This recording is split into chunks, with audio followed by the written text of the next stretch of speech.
everyone, welcome back. This is Twixler. We're going to be doing another game with our core mage, the one that utilizes only the core mage cards that you get from leveling up, and then the basic cards that you get for free. Alright, we are playing a druid, like having a Crocolisk, Shags and Cleric, 2-3. Let's toss out the arcane missiles. There's probably not too many targets for that initially, but I will keep a Frostbolt around for any early drops from that druid. Perfect, we got an Ice Curve, 2-3-4. We have the Coin of Flexibility, we're in a good spot here. Alright, I'm going to get on the board here, get my 2-3 out, and follow it up with a Frostbolt.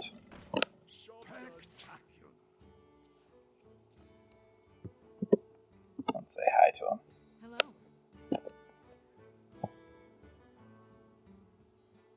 Okay, chooses to just Wrath it right away. That's alright.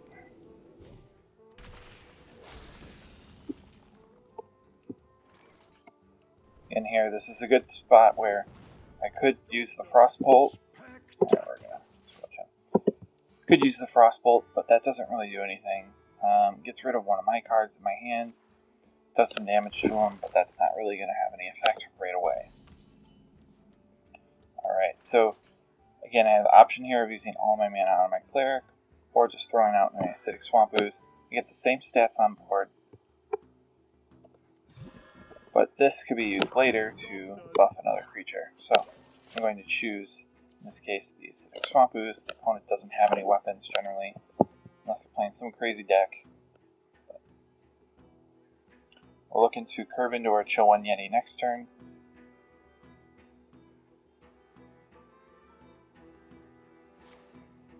Okay, let's see that for 7 mana.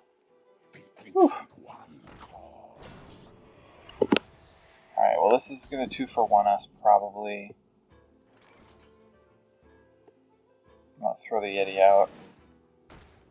And see if I wait. I can always Frostbolt to clear if he hits my Yeti. So, one thing to keep in mind, druids use the Innervate to gain 2 mana crystals to get a bigger creature out. But they've just used 2 cards to play this 1 card. So if I trade in 2-for-1 here with this card, technically it's a 2-for-2 because they used an extra card to get up there. So, alright, great. So I can clear their board. I'll field swipe. Alright, so I can't clear his board. But I can Frostbolt this guy. Put another 3-2 out there. And we'll pass to the next.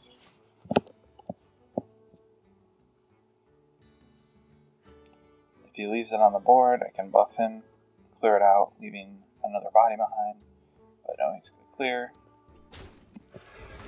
Okay, thing to watch out for with a ramp druid like this is they're going to play what look to be vanilla minions that are buffing their Cthulhu.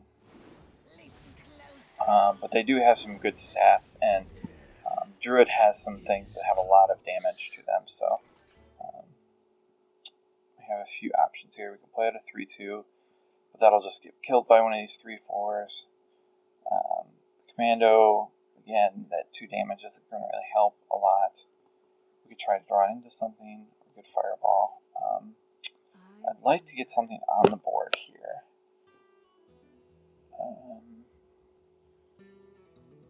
Even if it'll just get cleared. He's got 1 card in hand, so he'll have 2 next turn. I'd rather save this when I can clear something out or clean up a little bit. So I think in this case, we've still got 29 health. We have a little bit of room.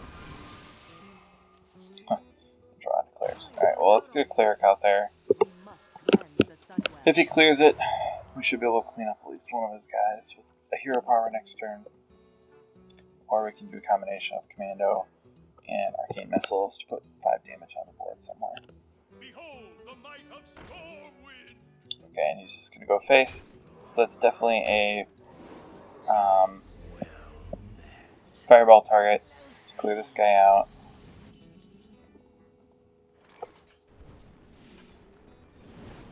And we're going to buff him up so we can clear one of his minions. Awesome. Alright, so we do have some card advantage here, right? We've got 4 cards in our hand. We each have a card on board. He has 2. Alright. And he's going to want to continue to protect this. Because at the end of every turn it gives him a Cthulhu buff. Our hope here is he doesn't draw Cthulhu. Oh, perfect. Oh, perfect. So we're going to Flame Strike, and then we're going to use Arcane Missiles, which has a very good chance of then taking out the remaining 1 damage. We re-establish control of the board, and that lets us set up for either an Ogre or a Stormwind Champion next turn to solidify. So throw that out there.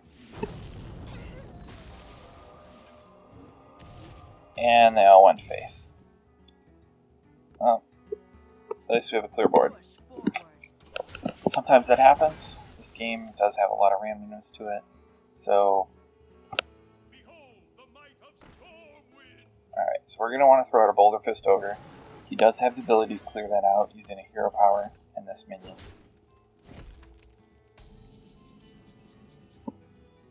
But now we also are able to start establishing the board, which would be a great step to playing out a Stormwind Champion that can buff then 2 bodies. This is one of the reasons that a Razorborn Hunter actually can be okay in a lot of intro decks.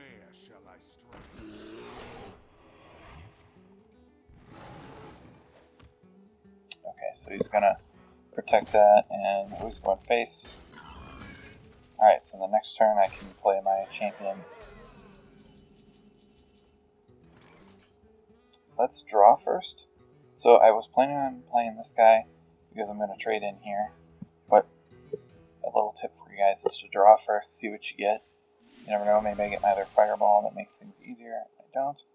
Alright, so we'll play this out. Okay. Alright, and again, I'm low in health, but I've been able to use that as a buffer. He's attacked me quite often straight to the face. And allowed my minions to live. So now he could choose to either go straight to my face, which may work out for him if he draws something like some direct damage, or for sure I have a clock, right? Every turn he could do 1 damage to me. So what we're going to do is I'm going to freeze this minion, and then I'm going to start going to his face with these minions, because I'm going to put 9 damage on him. If I can erase him here, I can be in a good spot. So if he draws some direct damage, I'm screwed. But I'm guessing he doesn't have a ton. Also, we're just putting a lot of health on the board in case he draws Cthulhu, because Cthulhu's going to randomly do damage around and may end up hitting only minions, or only do a few damage to our face. So we'll see how that works out. Oh, yep, and swipe. Sometimes this happens. You get to a spot, you get low enough on health. Maybe 1 or 2 of the cards in his deck is what he needed to win. That's it. Well, thanks everyone for joining me again, and look forward to playing more games with you.